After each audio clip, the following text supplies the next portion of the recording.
Ya Allah, udah gede lagi, cepat sekali. Kronologi kebakaran kubah Masjid Jakarta Islamic Center berawal pekerja merenovasi. Kubah Jakarta Islamic Center atau Masjid Jami Jakarta Center kebakaran pada Rabu 19 Oktober 2022 sore ini.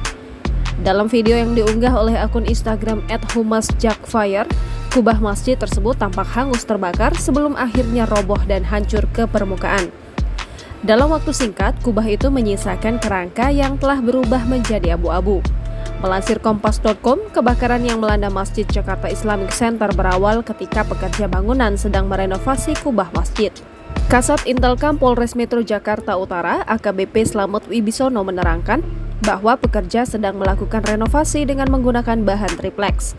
Kemudian, Slamet berujar ketika ingin memasang triplex di atas masjid, pekerja bangunan melelehkan membran menggunakan alat bakar. Saat melakukan pekerjaan itu, percikan api muncul dari alat bakar hingga menimbulkan api cukup besar. Kemudian, pekerja tersebut berupaya memadamkan api dengan menggunakan apar atau alat pemadam api ringan. Namun api semakin membesar dan akhirnya kubah Masjid Islamic Center keseluruhan terbakar.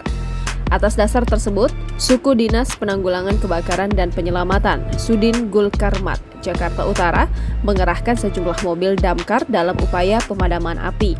Berdasarkan informasi dari Command Center Pemadam Kebakaran DKI Jakarta, setidaknya ada 20 unit mobil pemadam kebakaran dan 88 personel telah dikerahkan.